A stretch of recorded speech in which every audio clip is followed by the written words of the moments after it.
Ms. Wynne. Thank you.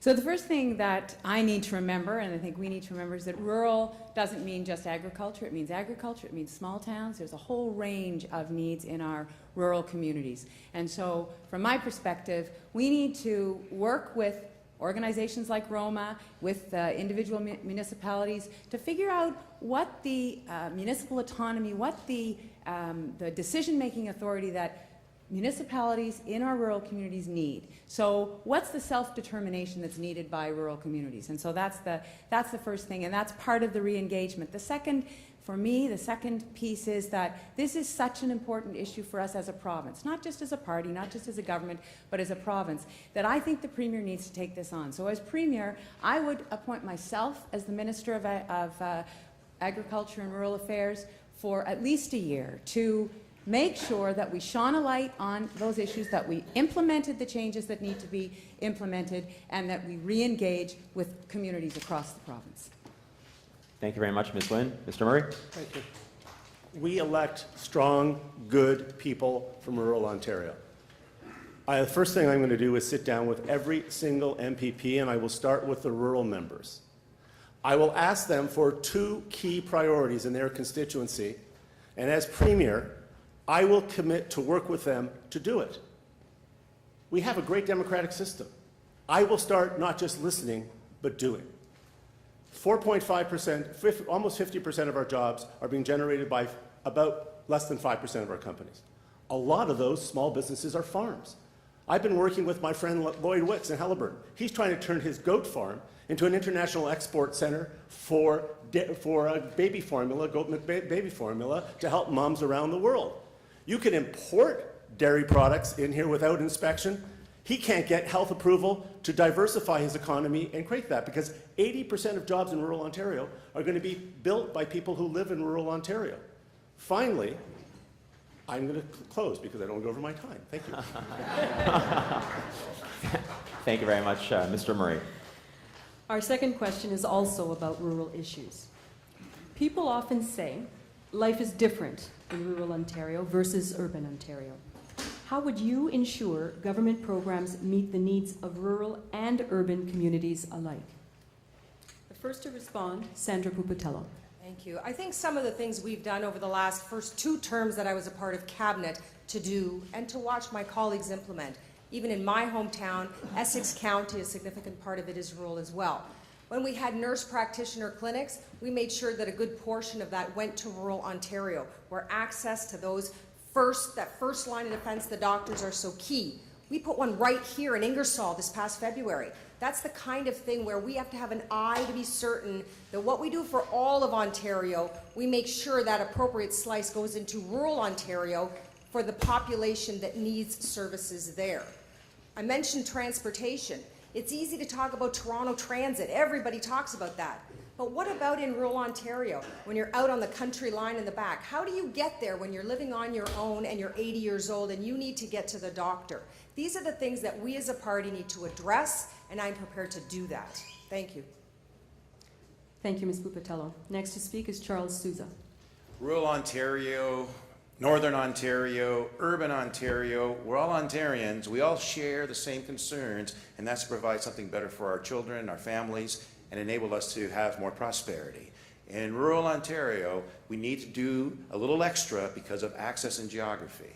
I have spoken about acting upon local input already. I've talked about supporting strong industries like the automotive industry and secondary manufacturing by branding Ontario to the world markets. I've also talked about promoting innovation and attracting investment. We have investors all around the world looking to Ontario to invest. We have an untapped potential here in rural Ontario to do just that. Take, for example, our fisheries industries. You wouldn't know it, but Ontario has the largest freshwater fisheries in the world.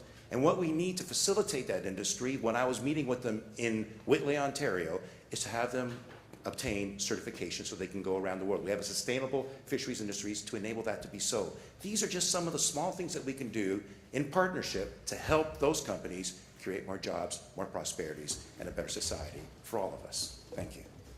Thank you, Mr. Souza. Next is Gerard Kennedy. This is the quintessential Liberal challenge. How does everybody fit?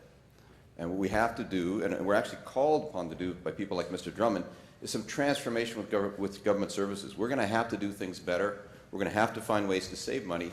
But in transforming it, it's the chance for us to get it right.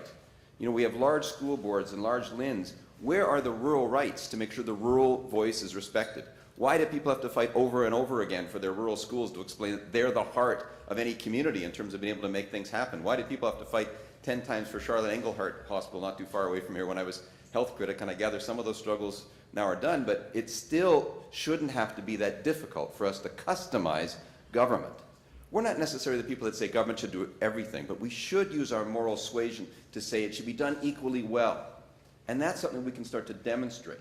Each one of the entities we have can have a rural voice, can have it built in. The school boards, certain representatives can have a veto. It can happen in the LINs. It can happen in other places. And we just need to start from that premise that our rural way of life is not declining. It's actually being reinvented. They're doing it in Australia. They're doing it in Scotland. And pretty soon, we're going to do it here in Ontario. Thank you, Mr. Kennedy. Eric Hoskins. Thank you.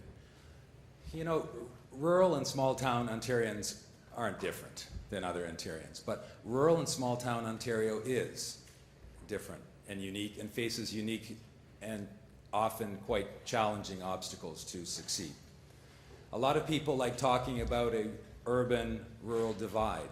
I talk about a rural-urban bridge, and I think we need to work hard to build, to fortify that bridge. Nowhere is it clear in the oft-used, almost cliche, farmers feed our cities, but the truth is that there is so much that binds us together as Ontarians, and I think Sandra made an important point as well, talking about transit. There are all of us need public transit, access to good transit, but there are unique challenges in rural and small-town Ontario, and that's why in my platform, for example, I have committed to sharing the gas tax with all municipalities, including rural and small-town Ontario. So I believe that unemployment as well. I talked about youth unemployment, where nowhere is it more important that we need to invest in appropriate ways to make sure our young people in rural and small-town Ontario have the opportunities to succeed. Thank you. Thank you, Mr. Hoskins. Maria von Bommel, our former colleague, said to me, Kathleen, every time you step up to a podium in this race, you say rural lens. And I think the rural lens is exactly what we need to put on all of the policies that are decided on, that are voted on, that we first need to consult on, that we need to listen to all of the folks around the community, around the province, but that are decided in Toronto. We need to make sure that that voice is there and that the rural lens is applied to all of those. So I'm going to go to transportation as well, because what I want to do is I want to put in place a community transportation action plan, and what that means is that there would be money, and it doesn't take a lot of money, but it means that there's some money to allow vehicles to be coordinated in small communities so that people can actually get around. And that's a conversation that I've had with other of my colleagues, and that's something that we know will work, and we will make it happen. That's putting a rural lens on policies that are decided in consultation with community. Thank you, Ms. Wynne. Glenn Murray. Thanks. My friend John Wilkinson always says that as Liberals we have to be fair, and we have to always hold ourselves to the fairness test. And one of the things that isn't fair right now is the distribution of wealth in our province. Well, I told you the average household income after taxes for a family of four is $70,000. In rural Ontario, it's less than $40,000. And for women-headed households in rural Ontario, it's less than that. Only have a minute, but what I'm proposing will rebuild the incomes of rural Ontario and push power away from Queen's Park back to your municipalities and communities. Control over energy and energy decisions, giving you back the authority you need to build your economy, and retaining the taxes locally you need to make smarter decisions, and end both the appearance and the substance of a double standard between rural and urban Ontarians when it comes to fairness. That is critical, and I will do that. Thank you, Mr. Murray. Next is Harinder Takar. Thank you. Actually, I grew up in a small rural community, and I understand the needs of the rural communities are much different from the urban areas. And I think everybody should have access to a good healthcare system, good education system, and infrastructure. That is why I'm proposing that we will actually forgo the loans of 100 medical doctors every year who will agree to practice in the rural communities so that they can have access to doctors. The second most important thing in my mind is we have to make the rural economies sustainable. We have to create jobs in the rural economies. We also have to make sure that the agriculture becomes sustainable and that we can export our best products throughout the world and we can assist them to do so. Thank you, Mr. Takar. Okay, candidates, now we're going to open up this segment for debate. I'd like to throw it open, and whoever would like to jump in, please feel free, or I'm going to be forced to pick someone. If I may, I have to say this. Since moving from majority to minority, something happened along the way to the government. And I want to be clear that this leadership debate is important, and it's really important that we reconnect, re-engage with the party members that we had and the new ones that we've brought along. And it is about listening to rural Ontario, because I fear what I've heard so far is when it comes to nominations and it comes to leaderships and it comes to elections, we're all over the rural Ontario community. Then when we get in government, we've stopped listening. Please tell me that you will look at us and say, we will change, and we will. We'll listen. Rinaldi's piece on rural roots was an important first step, and we need to be seen to be in rural Ontario, and we need those seats back. And I want to say, I want to win those seats back, and I think all of us here on the stage want to do that as well. I think Senator's right. One way I think we need to do that, we need to take the actions, as I mentioned, first. We're not going to be, a lot of rhetoric is not going to get us there. And so what I'm proposing is that the leader be accountable in new ways to the members, and that any 10 ridings could call a leader to account on a subject four times a year. And a leader that loses too many of those is going to be in a recall kind of situation.